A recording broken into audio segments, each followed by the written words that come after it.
하나님의 말씀 보겠습니다.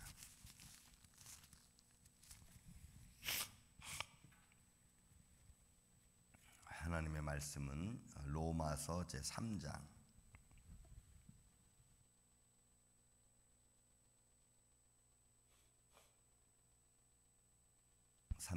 19절부터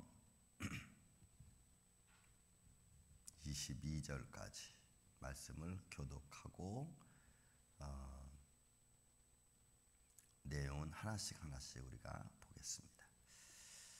우리가 알거니와 무릇 율법이 말하는 바는 율법 아래 있는 자들에게 말하는 것이니 이는 모든 입을 막고 온 세상으로 하나님의 심판 아래 있게 하려 함이라.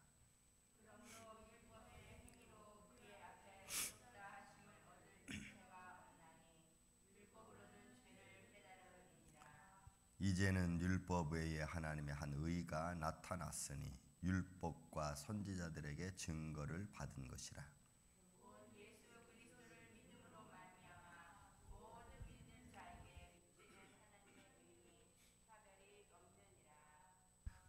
아멘. 감기가 참 잘 떠나지 않습니다. 우리가 이 말씀을 보면서 이 한 구절 한 구절이 사실 참 중요한 말씀이 아닐 수 없습니다. 여러분, 그래서 이거 하나님의 의에 대한 말씀인데, 우리 지난주에까지 뭘 봤어요?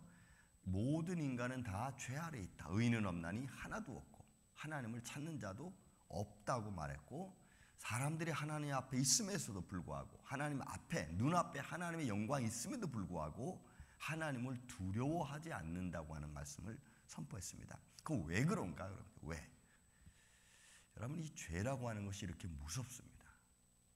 어느 정도 무서운 거냐면 이런 정도예요. 우리가 광야 얘기를 참 많이 하는데, 광야 생활 속에서 이스라엘 백성들이 시내산에서 한 1년 정도 머물게 되죠. 1년 가까이.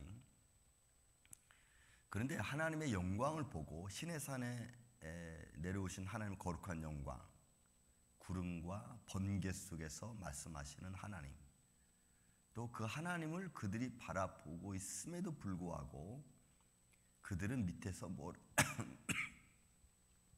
했냐면 우상숭배를 했어요. 금송아지를 만들었어요.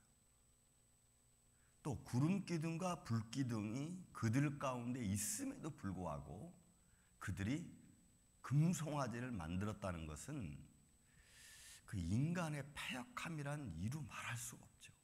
하나님 목전에, 하나님 눈앞에서 금송아지를 섬기는 것이 여러분 인간의 죄입니다. 그러니 뭐 더 말할 필요가 없죠. 그러니까 의인은 없나니 하나도 없고, 눈앞에서 하나님의 목전 앞에서 하나님의 영광을 두려워하지도 않고 우상 숭배를 하고 버젓이 그 우상 금송아지를 향해 놓고 말하기를, 야, 이것이 우리를 인도한 신이다라고 말하는 이 어처구니 없는 현실, 그게 여러분 죄의 모습이에요. 그렇게 죄는 뻔뻔하고 죄는 모든 것 앞에 아주 능수능란하게 아주 대처해가는 아주 이런 모습을 우리가 볼 수가 있습니다. 자, 그래서 그들은 하나님을 두려워하지 않는다고 말씀드렸고요. 그런 반면에 오늘 19절 말씀 보니까 우리가 알거니와 무릇 율법이 말하는 바, 율법 아래 있는 자들, 그러니까 결국은 하나님의 의 아래 있는 자들을 말하는 겁니다. 의 아래 있는 자들, 그 모든 자들 앞에서 여러분 심판 아래 있다고 말씀하는 거죠. 모든 입을 막고 온 세상으로 하여금 하나님의 심판 아래. 여러분, 이 심판이라는 단어는 딱 여기 한 번 나오는 단어입니다. 휘포디케라고 하는 말인데, 이 단어는 뭐뭐 아래, 그러니까 올바른 것 아래 있다는 얘기예요. 올바른 것 아래. 그러니까 디케라는 말은 디다케, 뭐 디코스, 뭐 이런 거죠. 그러니까 올바른 것 아래에다가 모든 걸 놓은 거예요. 그러니까 이거는 정죄되었다는 말입니다. 모든 인간이, 모든 율법 아래 있는 자들은 정죄되었다. 다 죄 아래 있게 됐다는 말이에요. 자, 그 말의 의미는 또 20절에 그러므로 모든 죄 아래 있죠. 정죄 아래 두었으니까, 옳은 것 아래 다 두었으니까 율법의 행위로 그의 앞에 의롭다 하심을 얻을 육체가 없다, 이렇게 말합니다. 그러니까 결국은 우리의 행함으로서는 하나님의 의를 드러낼 수 없는 거예요. 율법 아래 있는. 그래서 여러분, 아담이 행위 언약에서 실패한 자죠. 행위로서 하나님의 언약을 배반한 자의 모습이 되어버렸어요. 그런데 행위로서는 이제 하나님을 배반한 자가 됐기 때문에 또 다른 행위로서 하나님의 의를 드러낼 수는 없습니다. 그러니까 율법을 행함으로 말미암아 우리가 의를 드러낼 수는 없다고 하는 것을 지금 사실 이야기하고 있는 거예요. 그러니까 지금 로마 교인들에게 바울은 아주 이론적으로 인간의 행위가 얼마나 악하고 인간의 행위가 얼마나 더럽고 얼마나 추접한 건가를 사실은 아주 낱낱이 고백하는 말씀이기 때문에 좀 아주 순조롭게 편안하게 말씀한 것 같지만, 율법 아래 있는 자들은 율법의 어떤 행위로 의롭게 될 수 없다는 것을 아주 딱 못을 박아버리는 거죠. 그래서 율법의 행위로 그의 앞에 의롭다함을 얻을 육체가 없다. 왜? 율법은 죄가 무엇인가를 가르쳐주는 것에 불과하다는 거죠. 네가 아무리 행동으로 율법을 지킨다 할지라도 지킬 수 없다는 것을 이미 딱 전제한 거예요. 그래서 여러분, 우리 스스로에게는 의롭다 할 의의가 없죠. 우리가 의롭다고 하는 의미는 하나님의 의의가 나를 덧입었을 때 하나님 예수 그리스도로 말미암아, 예수 그리스도를 의지함으로 말미암아 내가 의롭게 된다는 거죠. 하나님의 말씀 때문에, 말씀에 의지해서 말씀으로 말미암아 내가 그 말씀을 따라갈 때 비로소 하나님의 의의가 드러난다는 거지, 내 인간적 삶의 모습으로는 불가능하다는 거예요. 그래서 여러분, 우리 삶의 인간적인 우리 삶의 모습을 개인적으로 보면 하나님의 말씀만 믿음으로 말미암아 의지하지 않은 내 모습은 정말 부패하고 냄새나는 존재일 수밖에 없음을 우리 스스로 알아야 돼, 깨달아야 돼. 에스겔서 20장 25절에도 지키지 못할 하나님의 규례입니다.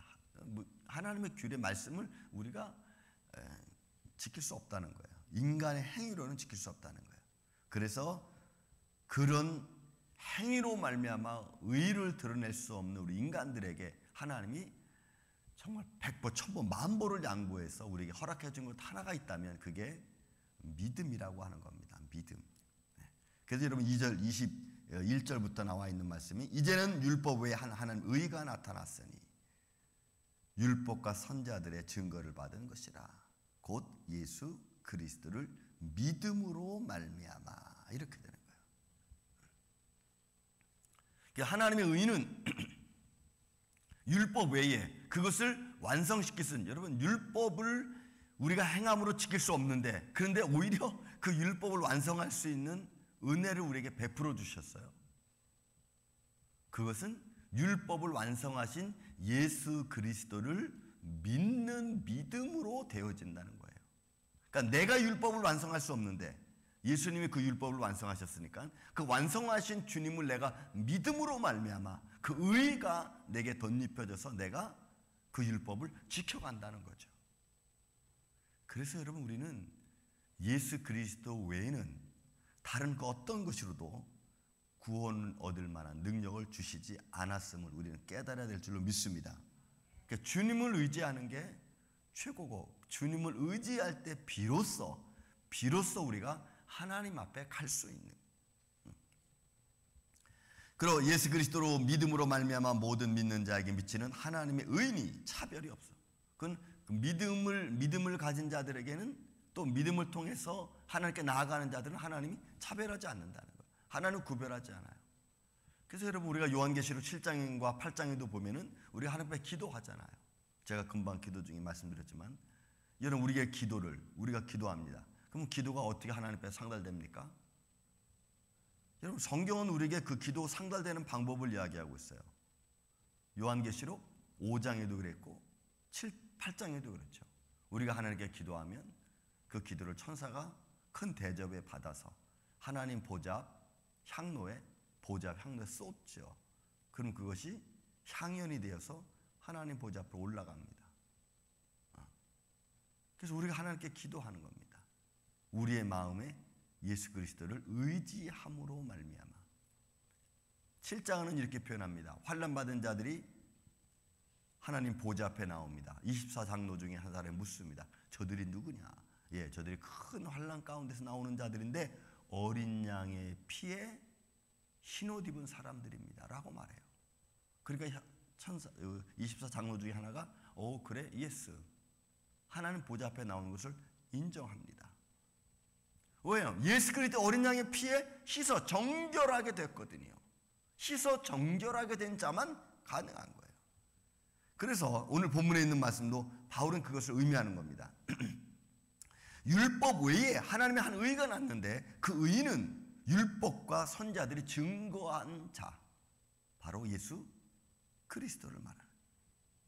그리고 그를 믿는 믿음으로 말미암아 하나님이 우리에게 주시는 의는 차별이 없다. 똑같이 믿음을 가진 자에게 똑같이 하나님께서 그 의를 베풀어 주신다.